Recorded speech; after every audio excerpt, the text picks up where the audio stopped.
Okay, we're on Samach Aleph Amud Beis, 62b.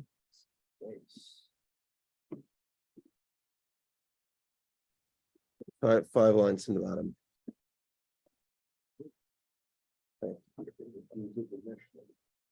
Okay, so we'll sort of summarize what we saw yesterday very briefly, so we can have know where we are in the middle of it, right in the middle of the Gemara. Okay, to start off with the Gemara, the Mishnah says that a woman is allowed to loan vessels to someone who does not keep the laws of Shemitah, but can't help her grind. However, if the woman is dealing with the wife of an Amma Oretz, we'll explain what that means in a moment. The simple explanation of an Amma Oretz is someone who does not keep the laws of Trumas and Maestris. Then she could help her grind, but she can't help her make the dough. Okay, you have a big debate between Abaye and Rava. Abaye says the difference here is very simple. The person who doesn't keep the laws of Shemitah, we know they don't keep the laws of Shemitah. Whereas the woman who doesn't keep the law, the woman who's an Amma Oretz, she doesn't take off Trumas Maestris. We don't know that she doesn't take off Trumas Maestris. We presume she probably doesn't. Even though the truth of the matter is that a majority of people do keep the laws of Trumas Maestris, and therefore you're allowed to help them. Rava says that that's not the case. Rava says that the concern here is that the concern is a rabbinical requirement. We're talking about someone who does keep the laws of Trumas and Maestris. They don't keep the laws of Tumah and Tahara. So there's a concern here of things becoming tummy. Okay. Now, when she's kneading a dough, so the problem is once you put water in the flour, so then the dough now is susceptible to accept tumah. As you pointed out yesterday, very briefly, in order for an agricultural product to become tummy, it needs to be huchshar l'kabel tumah, which means water needs to be put on it intentionally. The word is huchshar, hechshar. So it just rains on it. So it depends. So it has to be done intentionally. So if the rain was something, let's say he wanted the fruit to be cleaned while it was on the tree, then yes, if it was ready to be picked. If not, then not. If you didn't know it was raining and it rained, then it's not huchshar l'kabel tumah. It has to be intentional. Okay. So Rav is saying that once you put water in the dough, so now of the dough potentially challah would be given to a kohen. If you help her knead the dough, you're helping her make it tummy, and therefore the kohen will not be able to take the challah because the challah is tummy. Tummy challah is a biblical prohibition. Kohen is not allowed to eat challah that is tummy. Okay. The Gemara now wants to know.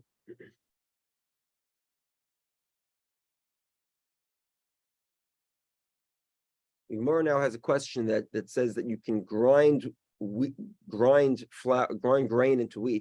flour, and then give it to someone who does not keep the laws of Trumas and Maestris to watch, but you can't help them grind, which seems to imply not like Rava. Rava seems to say that. I'm sorry, 1 second. Hold on.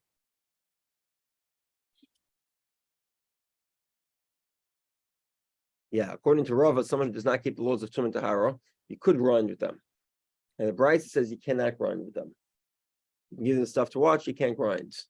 So the Gemara resolved that. 1 second. The Gemara explained that the truth of the matter is you could give it to them. That Brisa is specifically mentioning a kohen who does not keep the laws of Truma. And that's why you can't store Truma by him, because he might take some of the Truma to eat. Sorry, you can't grind with him because you're grinding something that you're grinding truma that will become tamei, and if it becomes tamei, then you can't use the truma. So the Gemara says that it means that you can't grind with him, but you could store truma by him. And the Gemara has a problem with that. You can't store truma by a kohen who's an Amma Oretz. Why? Because we're concerned he's going to take some of the truma. If he's not a kohen, we're not concerned he's taking the truma. If he is a kohen, we are concerned, and therefore, because he doesn't keep the laws of tumah, he's going to make the truma tummy. So he would not be allowed to store it by him.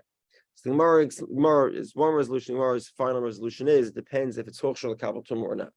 Something that's huchshar l'kabel tumah, you could store by a kohen. When it's not huchshar l'kabel tumah, you cannot store by a kohen. Okay. They were at the bottom of 61B early. We'll be there in a moment, but yeah.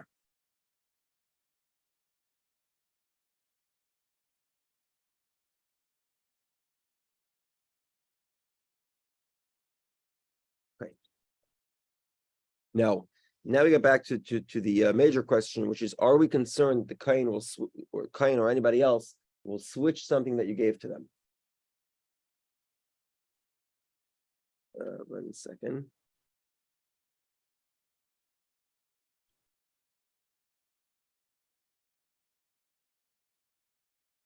Okay, which is as follows: the Gemara, the Brisa states that somebody who gives he brings grain to the miller's house, and the guy passes the grain through the mill, and then he comes and collects the grain.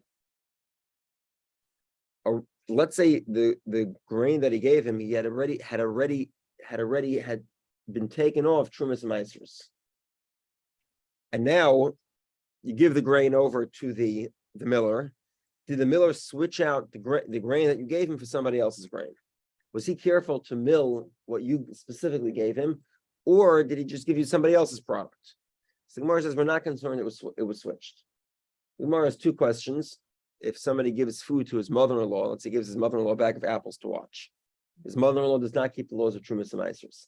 So he takes the Trumas and Meisers before he gives it to her, and then when he gets it back, he also takes the Trumas and Meisers again. Why is this? Because we're concerned she might switch it. Okay, so obviously we see here we are concerned that people will switch, and the Gemara says, the Gemara explains the reason, specifically mother-in-law. Why? Because the mother-in-law wants to help her daughter and not be embarrassed in front of her son-in-law. The Gemara says a similar thing with a motel that's hosting a Torah scholar. Same story. A Torah scholar has to presume that his stuff was switched. Why? Because the people like supporting Torah scholars. So unknowingly, they if they see a rotten apple in the bag, they'll switch it out for one of their own, and therefore you have to take up Trumas and Meisers again. Okay, and now that's where we're up to. 5 lines in the bottom of the page. Now 4 lines in the end of the page.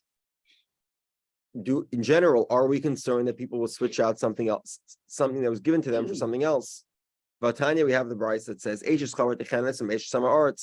wife of a chaver,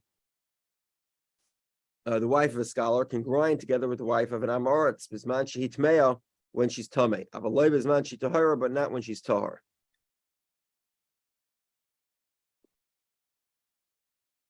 One second.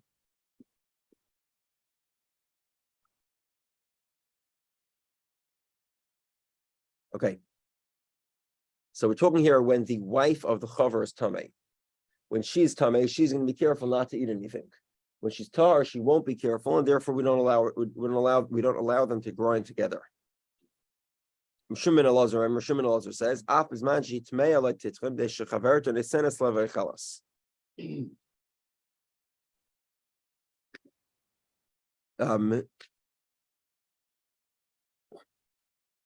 Even when she's tamei, we're still concerned her friend is going to give her something to eat. While they're grinding, she'll give her some of these grains, I guess, to munch on or something. Simar now asks that this woman is not allowed to give the person who's helping her to eat. To eat. In other words, she is grinding her husband's grain. She has no right to take her husband's grain and give it to her friend, the wife of the scholar, to eat. If she's willing to steal to give it to her, then she should certainly be concerned that she might switch something. Rabbi says no. Somebody who's grinding something often thinks that he has a right to taste. Like the kitchen staff, they're always, they're munching. So exactly. So they think that if they're working with it, they're allowed to eat, and therefore they don't think they're stealing. But to switch out something for somebody's thing for something else, that's something they wouldn't do. Okay, Eddie Moore wants to explain the following brisa. Hey, it's actually Tesefta, I believe. Yeah, Tesefta. Hey, Rabbi Yossi ben HaMeshulam, Mishum Rabbi Yochanan Achiv, Rabbi Yossi, the son of the Meshulam, says in the name of Rabbi Yochanan, his brother, Sh'amar Mishum Rabbi Elazar ben Chisma. Ein oisen chalatz amaretz b'tahara. We do not make the challah of an amaretz. 1 second.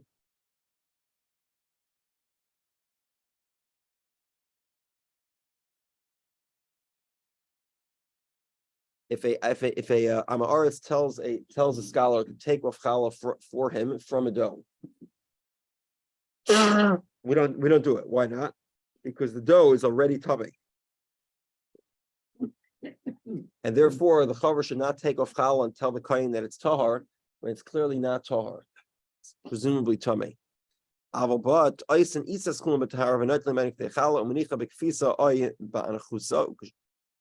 he can do is, if the amaretz wants him to make the dough from start to finish, so he gives him the water and the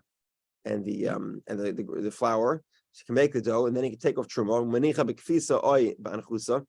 He could put it in these type of vessels.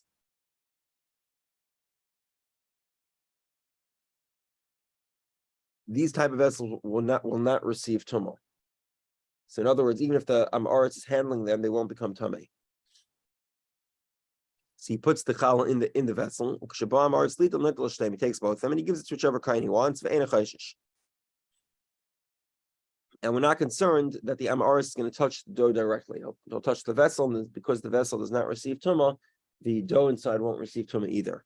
And he can give it to a kohen. Certain types of stone vessels aren't become tamei. If they're used and worn out, they don't become tamei. So, for example, if there was a vessel that had a large hole in it, size of a pomegranate, then it wouldn't become tamei. But it could still hold a dough, or even challah is a small amount.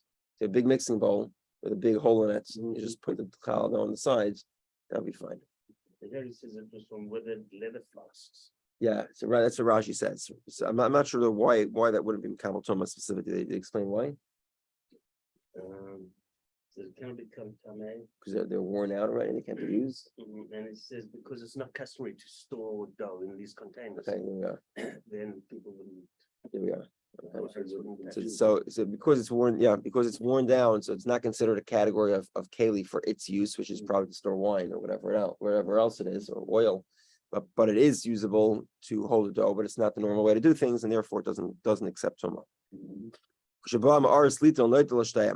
When the next category. If you're going to press his olives, and he presses his olives, and he wants you to take off trumas and maasers, you don't do it because it's already tummy. What you can do is you can take, you can have him bring his olives to you. You will press the olives, take out the oil, take off truma, and put it in your own vessel. He takes both vessels and he'll give one to a kohen. You're not concerned that he'll make a tummy. We'll explain. I believe the Gemara explains later on.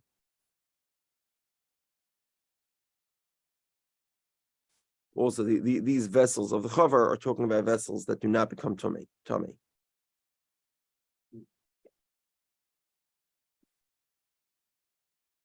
Yeah. The time of my, what's the reason for this? Why do we allow the proprietor of this business to mix the stuff in the amaretz, even though it might become tummy?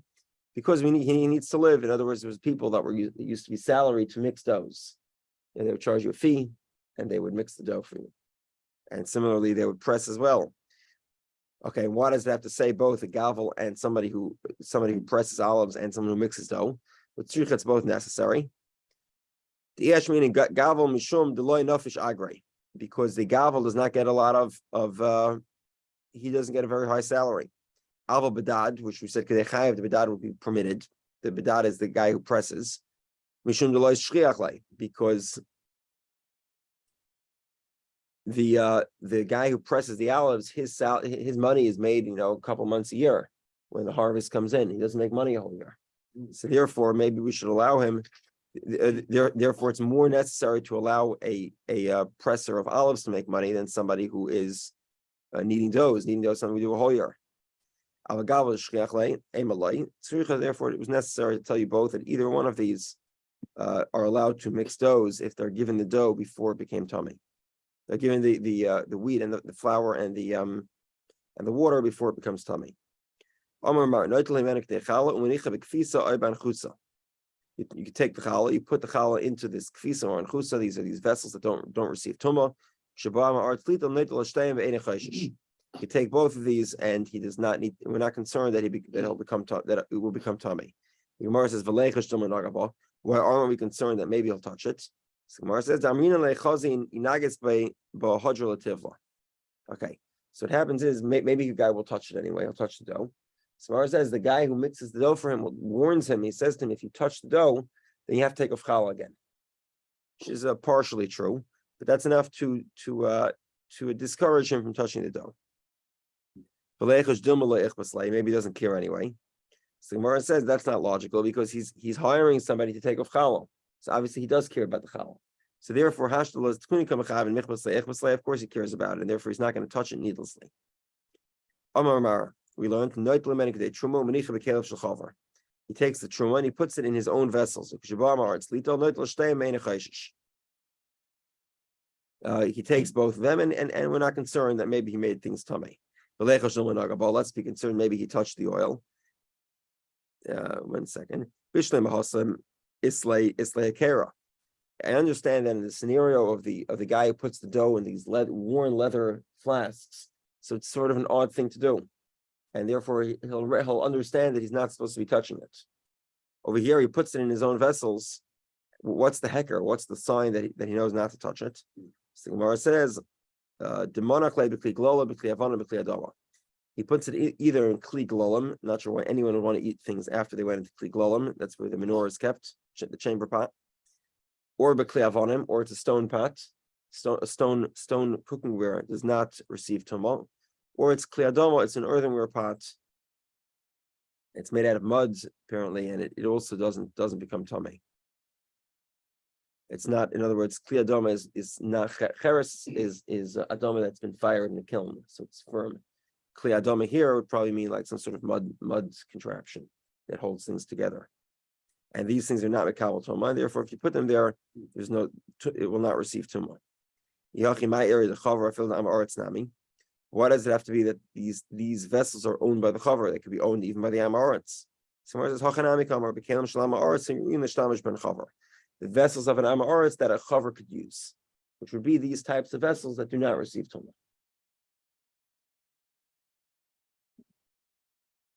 Okay.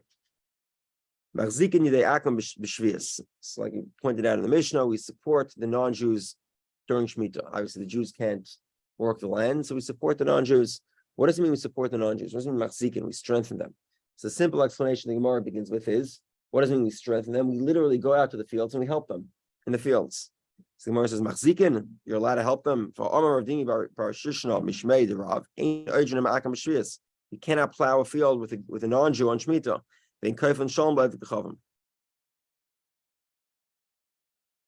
And also, you can't double shalom to a non-Jew. You can greet him, but you shouldn't give him a double blessing apiece. Okay. Regardless, the first point is the question. You can't actually help him plow. So it says, it's not that we actually help them in the field. We tell them to be strong. In other words, we encourage them to plant and to grow and to harvest.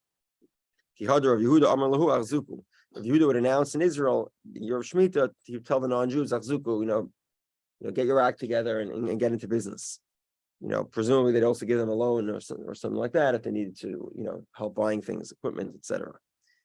And Rav Sheshes Amarlahu Ashrasa, Rav Sheshes would say a similar Ashrasa, he would say, which means it's effectively the same thing. Be strong about it. What is a double greeting of shalom? Let's see the next one. You don't double the greeting of shalom, of peace, to a non-Jew. Rav Chizda Makna v'yavu Shama. What Rav Chizda would do is he would greet everybody first. And Rav Sheshes, Rav Kahana Amarle, Shalma Lamar, Shalma Lamar. Rav Kahana would give a double blessing of peace, but he wouldn't have in mind, the non-Jew would have in mind God. Now let's explain this for a moment, which is that when we talk here about the word shalom, we don't just mean a greeting. We mean literally a greeting that involves the word shalom, because the word shalom is also the name of God. And therefore, we don't, to maintain relationships, we can wish people a single greeting of shalom, but not a double greeting. Unless you bless the non-Jew, you have in mind to really be blessing gods. And that would be permitted. Okay, b'shalom b'shloimim, you're allowed to, again, this doesn't mean just greetings, it means a greeting of peace, invoking God's name of peace when greeting non-Jews. Gemara says, if you can support them, presumably you can also ask for their, you can bless them with peace. The chiddush of our mission is, not only are you allowed to greet them with a blessing of peace, you're also allowed to do it on their holiday. Now, you have the concern there potentially is that you're sort of endorsing their holiday. Tanya, we learned. On the day of a holiday, one should not enter the house of a non-Jew. And give him a blessing of peace. You go into a non-Jewish house on Christmas and you bless them with peace. Sounds like you're blessing God, you're blessing their God on the holiday, which is wrong. Let's say you found him in the marketplace. Then then you're allowed to greet him, but you do it with a sort of hesitation, with a submissiveness, not with a not with a great excitement. So they shouldn't think that you're endorsing their holiday. There's a certain levity on a holiday. Halloween, everyone's running around. There's a lot of it's kalas rosh, it's levity, it's very light. And when you go ahead and you participate in that levity by giving a greeting of peace, in the spirit of the holiday, it's not appropriate for a Jew. It seems like he's endorsing their holiday. And therefore it should be the kovid rosh with sort of a humility and a submissiveness, suffer rafa with said quickly, not in a way where he thinks you're sort of enjoying the holiday together with him. Rav Huna v'Rav Chisda have a yasvi. They were sitting down. Cholaf ozl ganiva. The famous ganiva, who's at least been in Masechtas Gittin at least 3 or 4 times so far. And if you remember the famous story, he used to bother Mar Ukva, and Mar Ukva didn't know what to do about it. And eventually, ganiva was thrown into chains, and that was enough Zion and off. The ganiva was passing by. Ganiva was. Let's stand up for him because he's a great scholar. This is Rav Huna and Rav Chisda. So Amar Loi, the other one said back to him, we're not going to stand up for the guy who makes fights, because he was notably famous for fighting with Mar Ukva. Okay, so he saw these scholars, so he came to them. Amar Lahutz, they said to him, Shama Aleichem Malki. So Ganiva seemed to have been a little bit of a provocateur, and he did this in very mean fashions, presumably, as well as very friendly fashions. So he sees 2 scholars there, Rav Huna and Rav Chisda, and he says to them, "Peace upon you, Malki, kings. Shalom aleichem Malki, peace upon you, king." Okay, so of course, you tell a scholar sitting there, you say, "Blessed, peace upon you, my king." What do you mean? What do you mean? What does it mean that you're a king? So they asked Ganiva, they said, how do you know that a rabbi is called a king? So Amar Lahus, he told them, the verse states, Bi malachim yimloichu. Teaching my Torah, the kings will reign. It's a reference to a Torah scholar who's called a king. Amar Lei uminolach the kaflin and shalma. So the other guy says to him, one of his Rav Chisda asks Ganiva, you said it twice. Why did you say it twice? Amar Lahus, he says to him, Amar Yehudah Amar Rav, how do we know that when you speak before a king, you bless in peace twice? When Amasai was speaking in front of David HaMelech, he blessed in peace twice. Okay, Amar Lei, so he said to them, Lutim Armidi. So Rav Huna and Rav Chisda, there was presumably a plate of food there. So he said to Ganiva, maybe you want something to eat. So he said to them, Amar Lei, Lutim Armidi, why don't you have something to eat? Amar Lahus, Ganiva said, I can't eat. Hachi Amar Yehudah Amar Rav. This is what Rav Yehudah said in the name of Rav. For those of us who have pets, very important law. A person may not eat until he feeds his animal. Shenemar, as the verse states, this is the verse as part of Kriya Shema. We say, God will put grass in the fields for the animals. And then man will eat and be satisfied. See here that feeding animals comes before feeding people. That ends the first parak. Okay, this parak deals a tremendous amount with shlichus, sending a messenger to divorce your wife. A lot of the subject of the parak. Okay, so the guys, like we said in the past, there are two ways you can make a shliach for a divorce. There's a shliach l'haylocha and a shliach l'kabbalah. Okay, remember this because I hope not to have to repeat this too many times. Shliach l'haylocha is a shliach to carry a divorce, to bring a divorce. Haylach means to carry. A shliach l'haylocha is a shliach to carry the divorce. Who appoints the shliach l'haylocha? The husband. The husband is always the one who's divorcing. He's telling somebody basically, I'm appointing you the messenger to bring this get on my behalf to this point, this woman, etc. And then at that point, or when you meet the woman, give her the divorce. That's called shliach l'haylocha. There's another type of shliach called the shliach l'kabbalah. The shliach l'kabbalah is obviously appointed by the woman, and the woman says to the messenger, "You receive the divorce on my behalf." So explain. If let's say the husband divorces the woman by giving the divorce to the shliach l'haylocha, and the next moment the divorce is incinerated, the woman's divorced because the messenger received it on her behalf. It's as if she received it herself. She's completely divorced. Let's say the opposite happens. The husband sends the divorce with a shliach to give to the woman, and then as the messenger is driving to get there, the divorce is burnt. It's the woman is not divorced because she never acquired a divorce. Together? Yeah. In the first place, she had a shliach receiving before. So shliach l'kabbalah receives on her behalf, in which case, as soon as the messenger gets the divorce is executed. And the other type of shliach is a shliach l'haylocha, where the husband says to bring the divorce on his wife's behalf. The husband cannot make a shliach l'kabbalah, even if he uses the word hiskabel, which means to receive. And that's the first scenario in the Mishnah.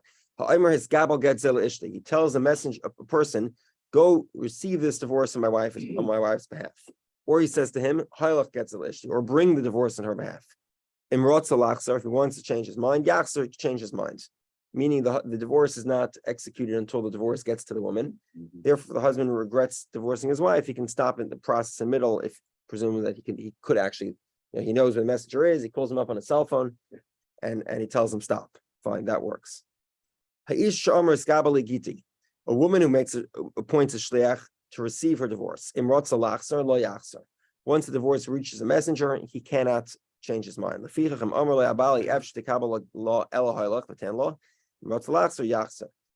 if the husband wants, he could tell the shliach l'kabbalah, I don't want you to be a shliach l'kabbalah. I want you to be a shliach l'haylocha until you get to this point, or until you get to the woman, and then you can be a shliach l'kabbalah. You can give it to the woman. So is he gonna hand it to himself? What was that? Is he gonna hand it to himself? Okay, so we learned that handing to yourself is actually a little bit problematic. You have to appoint someone to hand. Okay, whatever it is, but or you can just give it straight to the woman. I don't want you to be a shliach l'haylocha. L'kabbalah, I want you to be a shliach l'haylocha. And therefore, the husband can call him, text him, whatever, for the next couple of days until he gets there, that he wants him to not to hand over the divorce. Okay. Remember Shimon says,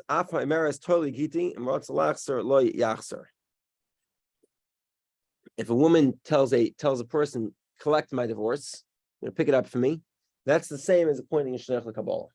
She doesn't have to say be mekabelet, receive it. Go pick it up. That's the same thing. Okay. Now let's just clarify something. This concept of zachal adam shlei b'fanav ve'ein chavan adam ela b'fanav. What does that mean? Let's say I'm walking down the street and I see a wallet on the floor, okay, and I see this $100 bill sticking out, and I decide, I like Steve. Steve's in a good mood, and we'll get, Steve probably could use a wallet with a couple $100 bills. So I pick it up and I say, I'm acquiring it for Steve. That works. Presumably, Steve wants a few $100, and therefore I can acquire it on his behalf, even if he doesn't know about it. However, let's say I see a traffic ticket on the floor. Okay, and I decide to acquire it on behalf of Jared. So I love him so much. Give him the traffic ticket. That obviously doesn't work because Jared presumably doesn't want the traffic tickets. And therefore, I can't acquire a traffic ticket on his behalf. My insurance rates. What? You think my insurance rates are too low, don't you? So therefore, that's ein chavan la'adam ela b'fanav. If I want to acquire a traffic ticket for him, it has to be that we're going to the car together. We see a traffic ticket on the floor. Presumably, it fell off the windshield wiper, and he tells me, "Just go pick up the ticket for me." In that case, he recognizes that he probably got a ticket, and therefore he wants to take it, and I can serve as his messenger because he knowingly wishes to pick up traffic tickets. Okay, we're parking ticket. I'm sorry, that's I didn't mean traffic ticket. Parking tickets. Okay.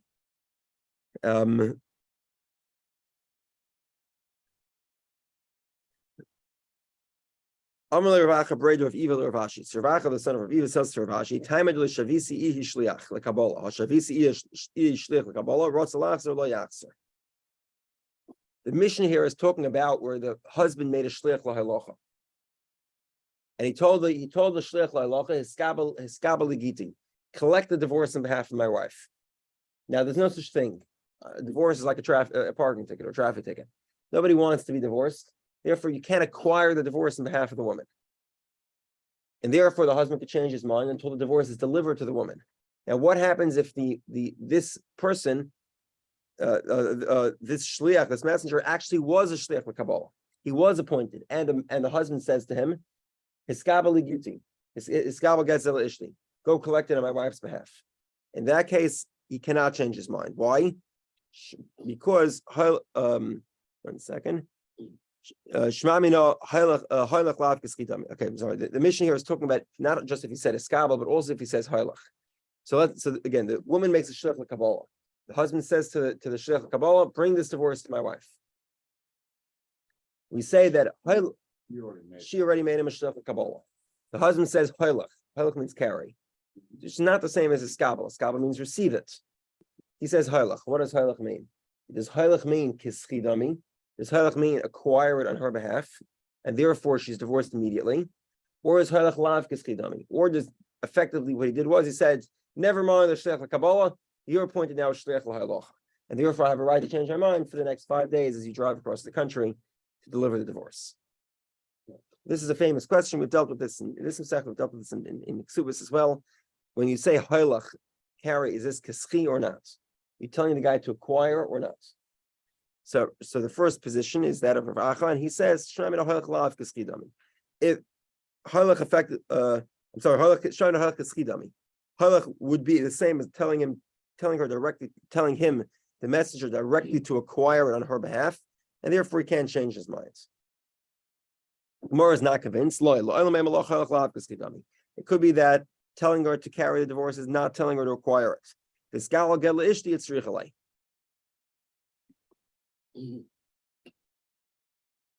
The Mishnah's point here is not to tell me that haylach is telling me to receive a divorce. The Mishnah's point here is telling me something else entirely. The husband says his skabel gets el ishti. He tells her, there's a guy comes to him who's not a shliach l'kabbalah, and he tells him, collect this divorce on my wife's behalf. Now, as we all know, he cannot collect the divorce on his wife's behalf because it's a chayv. It's an obligation. Ein chavan la'adam ela b'fanav. This is not a zachin. This is not a schus. It's not something that she wants. Now, because he used the wrong terminology, maybe the divorce shouldn't be valid, period. He's not even making him a shliach l'halacha. He said something that was invalid, that made no sense. Therefore, he's not a shliach. And even if divorce gets to her, she's not divorced. So that's why the Mishnah has to tell me no. Even though you used the wrong word, you said eskabel instead of the word haylach, to get it, the divorce is valid. One second. Inside the Chamina Hayel Baal La Bar Shavi Shlech Kabbalah who Avkav the Mata Gittin Yodi Loila had the Gita. Mashmalon the Hiskabel of Haylach Kamar. That Hiskabel means the same thing as Haylach. Hiskabel doesn't just mean to receive; it also means to carry. Therefore, you can carry the divorce. But it could be that if the woman may appoint a Shlech Kabbalah, could be the status would be similar. It could be that, in other words, the Mishnah cannot be talking about a scenario where she appointed a Shlech Kabbalah. Why not?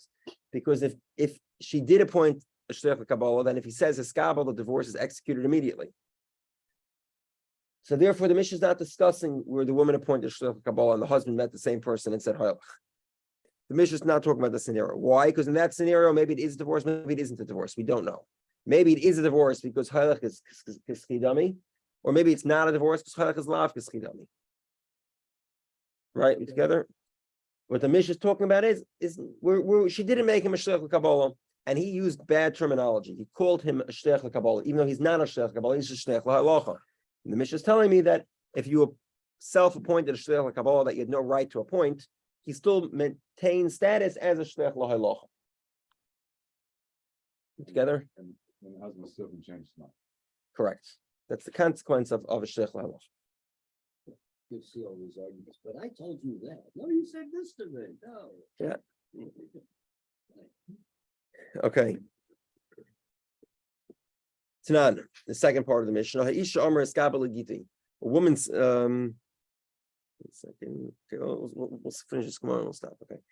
Ha'isha Omer Eskabel Gittin. The woman says, woman appoints a shliach Kabbalah.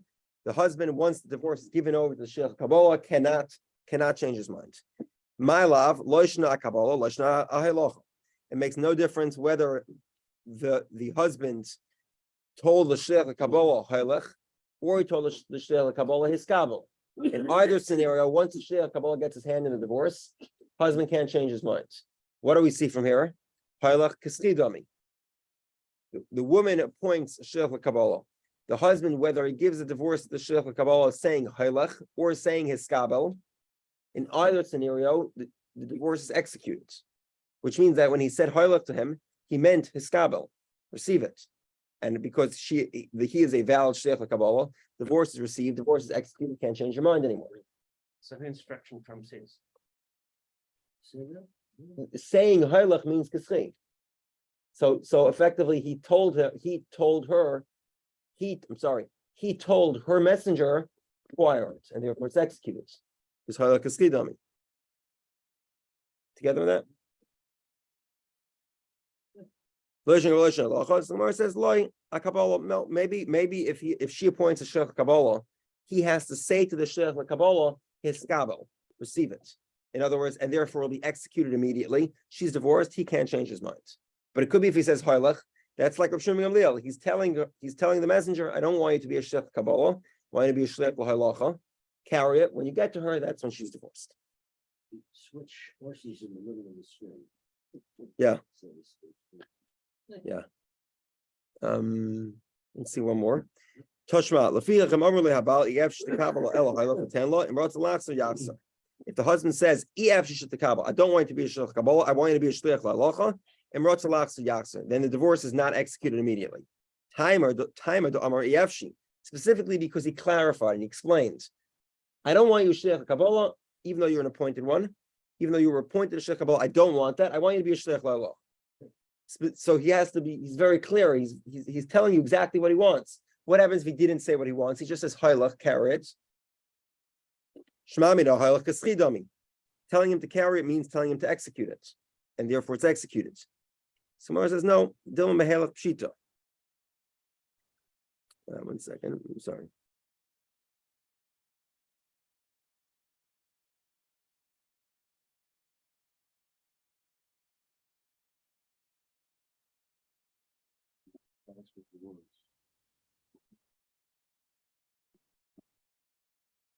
Second.